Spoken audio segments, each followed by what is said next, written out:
Bueno, ¿cómo les va? Espero tengan un lindo día y estén aprovechando mucho el curso. Bueno, ahora les voy a presentar la próxima charla. Va a ser con la doctora Ana Kunz. Ella es médica infectóloga de acá de nuestro hospital Santo Yani y va a hablar sobre uso y resistencia de los antibióticos y una puesta al día, cuáles son las novedades sobre este tema. Así que bueno, espero lo puedan aprovechar como están aprovechando el resto de las clases. Bueno, los dejo ahora con la doctora. Muchas gracias. Hola a todos, soy la doctora Ana Kunz, soy médica infectóloga y especialista en medicina interna.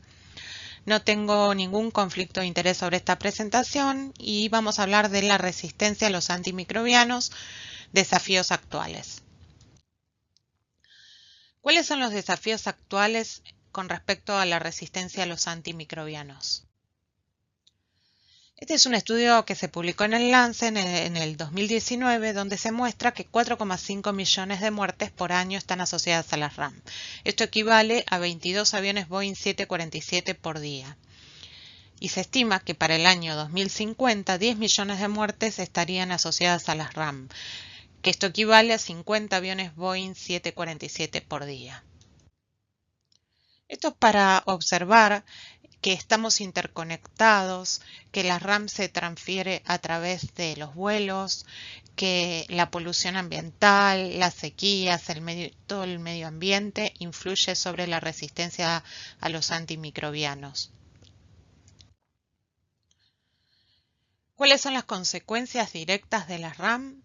Aumentan la estadía hospitalaria, aumentan la morbimortalidad de los pacientes, aumentan los costos y producen enfermedades más prolongadas. El impacto es mayor en las personas de bajos recursos y en las poblaciones vulnerables y pueden afectar los tratamientos de enfermedades comunes como una apendicitis, por ejemplo. Esta es la lista de patógenos prioritarios que sugirió la Organización Mundial de la Salud, donde se describe la resistencia a carbapenemes, Acinetobacter, Pseudomonas aeruginosas y enterobacterias, que serían los patógenos de prioridad crítica. En el 2019, el CDC añadió a esta lista de prioridad crítica la Candida auris y el Clostridium difficile. Esta es una línea de tiempo donde se puede observar cómo se fueron desarrollando los antimicrobianos a lo largo del tiempo y a su vez la generación de resistencia. Estuvo la época dorada, la era antibiótica, donde se desarrollaron la mayor parte de los antimicrobianos y actualmente estamos en la era post-antibiótica, donde disminuyó drásticamente la generación de antimicrobianos. La OMS se plantea el concepto de una sola salud para mitigar la resistencia a los antimicrobianos, no solo teniendo en cuenta la salud humana, sino también hay que tener en cuenta la salud animal y la salud medioambiental. Existen dos enfoques con respecto a la persistencia de la resistencia a los antimicrobianos. Por un lado, la emergencia de resistencia por el mal uso de los antimicrobianos, sin tener en cuenta los parámetros PKPD, y por el otro lado, la diseminación de los microorganismos resistentes a través del agua, de la comida, del aire, de todo el entorno del paciente, a través de soluciones, instrumental y superficies. ¿Cuál es el desafío actual? Por un lado tenemos multiresistencia, que es resistencia a más de 3 antimicrobianos, resistencia extrema, resistencia a la mayoría de los antimicrobianos y panresistente cuando es resistencia a todos los antimicrobianos. Ya todos sabemos que el desafío actual son la producción de carbapenemasas por bacilos gram negativos, KPC, MBL, NDM, BIN, OXA, frecuentes en enterobacterias y en Acinetobacter baumannii, y está aumentando en Pseudomonas aeruginosa. Y por el otro lado, la producción de BLE, AMC, impermeabilidad y flujo, frecuente en Pseudomonas aeruginosa y en Acinetobacter baumannii. Es necesario diferenciar entre el uso apropiado, adecuado y óptimo del antimicrobiano. Apropiado sería tener en cuenta la microbiología y el momento adecuado de aplicarlo.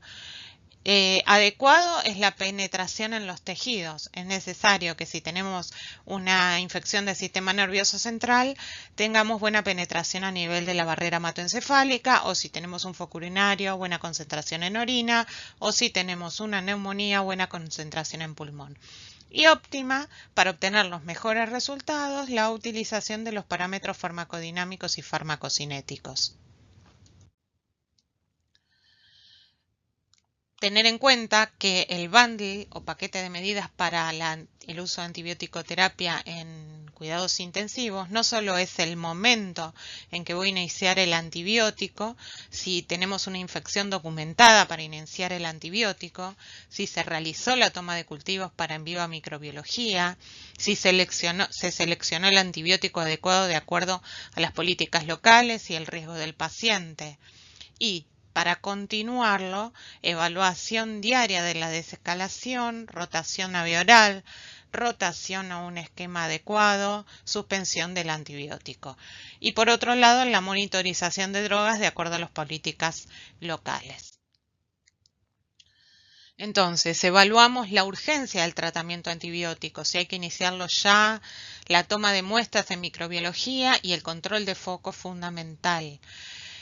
Iniciamos el tratamiento empírico y con los resultados de microbiología ajustamos tratamiento antibiótico, adecuamos la dosis, podemos suspender y evaluamos el tiempo adecuado de tratamiento antimicrobiano. Con respecto a la farmacodinámica, los antibióticos los podemos dividir en tiempo dependientes, que son los que tienen que estar la mayor parte del tiempo por arriba de la concentración inhibitoria mínima, que sería 4 veces por arriba la mayor parte del tiempo. Después tenemos los concentración dependientes, los que necesitan un pico alto de dosis una vez al día, y los que tienen un mecanismo que es del área bajo la curva. Dentro de los que son concentración dependiente, los más conocidos son los aminoglucósidos, por eso se los utiliza actualmente una sola vez al día. Después tenemos los tiempo dependientes, que son los beta-lactámicos, los carbapenemes y las cefalosporinas. Y después tenemos los que tienen como mecanismo el área bajo la curva, que tenemos las vancomicina, las quinolonas, linezolid, tigeciclina, daptomicina y colistina. Con respecto al riñón hiperfiltrante, generalmente se da en pacientes jóvenes críticos que tienen sepsis, quemados, pancreatitis, tienen un clearance de creatinina mayor a 130 y afecta mucho a los beta-lactámicos. En este riñón hiperfiltrante se produce una reducción del tiempo sobre la CIM y disminuye también el área bajo la curva. Por otro lado, tenemos en los que tienen un volumen de distribución aumentado, que serían los pacientes con sepsis, que aumenta el volumen de distribución, aumenta el tercer espacio y se produce una reducción del tiempo bajo la CIM y una reducción también del área bajo la curva, por lo cual se requiere hacer dosis de carga de antimicrobianos y tiempos prolongados. Esto es para mostrar los diferentes tipos de farmacocinética en insuficiencia renal, donde se produce un aumento del tiempo sobre la CIM, un aumento de la persistencia del antimicrobiano, por lo cual se requiere reducir dosis. El riñón hiperfiltrante que ya comentamos, el volumen de distribución aumentado que se produce en la sepsis y gérmenes multiresistentes, donde también se produce una reducción del tiempo bajo la CIM y del área bajo la curva, requiriéndose dosis de carga y tratamientos generalmente con beta-lactámicos de infusión prolongada.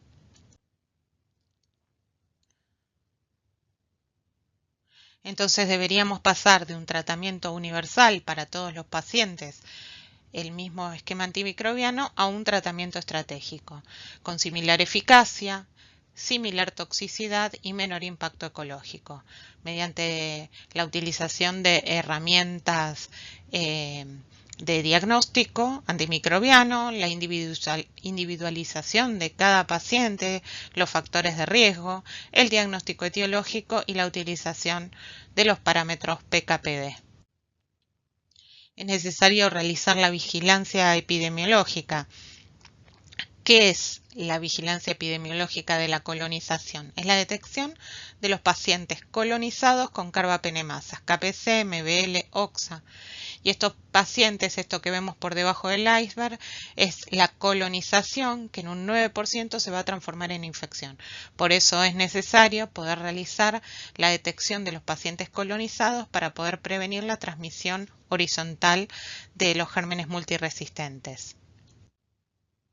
Para reducir la resistencia a los antimicrobianos es necesario la aplicación de programas para optimizar el uso de antimicrobianos, que están generalmente liderados por un infectólogo acompañado de un farmacéutico clínico.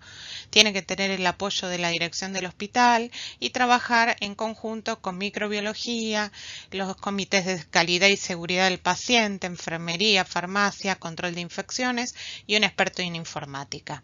¿Está indicado el antimicrobiano?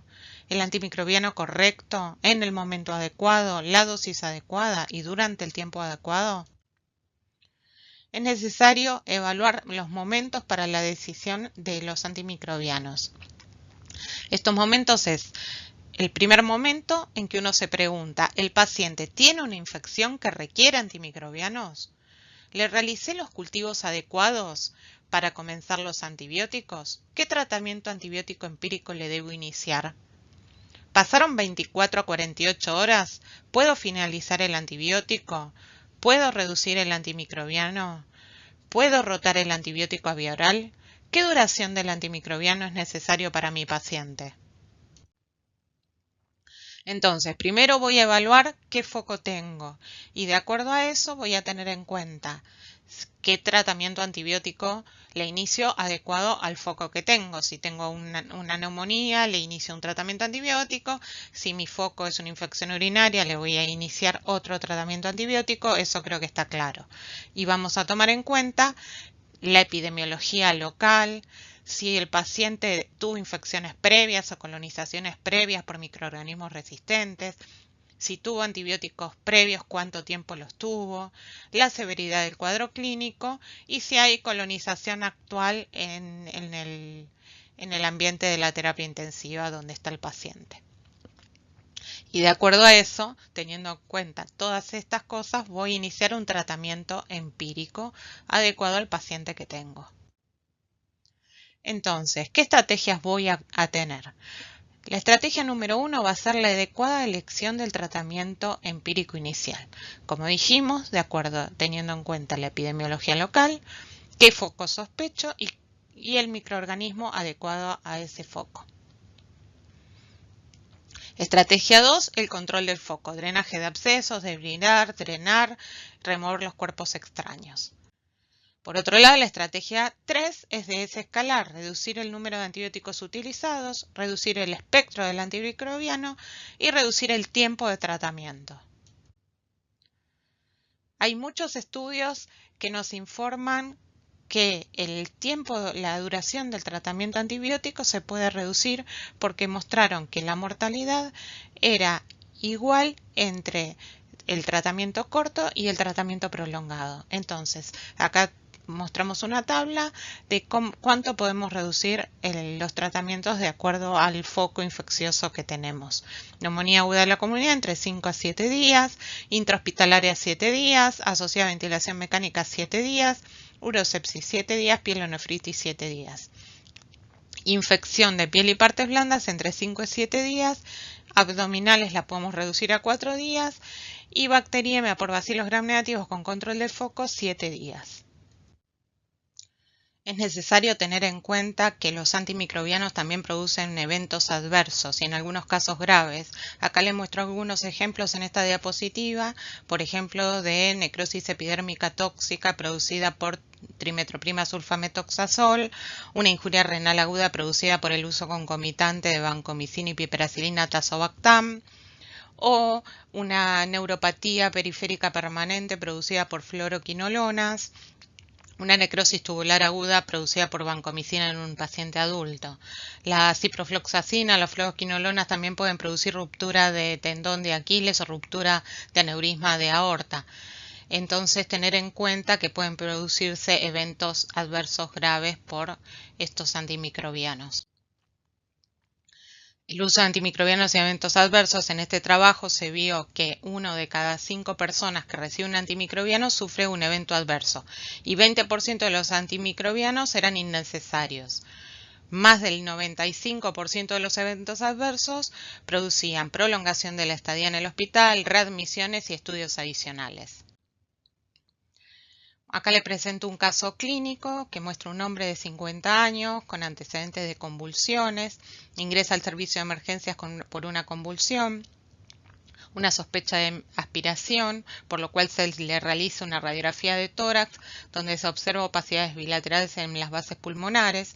Al no producir expectoración, no se enviaron cultivos de esputo, se inició tratamiento con piperacilina tazobactal por una posible neumonía aspirativa. Fue admitido en la unidad de cuidados intensivos y mostró mejoría clínica en 24 horas. Tras el alta de la unidad de cuidados intensivos, completó un curso de 7 días de piperacilina tazobactam y fue dado de alta a su casa. A los 7 días reingresa al hospital presentando una diarrea por Clostridium difficile. Requirió 18 días de internación con mala evolución de la diarrea y el cuadro clínico, evitando a los 18 días de la internación. ¿Cuáles son las áreas de mejora en este caso? Por un lado, el paciente comenzó prematuramente antibióticos de amplio espectro en el departamento de emergencias. No fue revisada la decisión de continuar con los antimicrobianos en el ingreso a la unidad de cuidados intensivos. Tampoco se le tomaron cultivos. No se revisó la decisión de continuar con el antibiótico al día siguiente. Tampoco se discutió en el equipo de cuidados intensivos discontinuar el antibiótico antes de que el paciente pase a piso.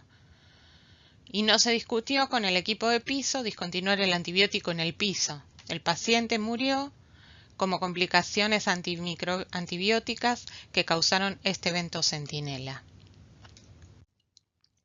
Es necesario aplicar un modelo de mejora de procesos.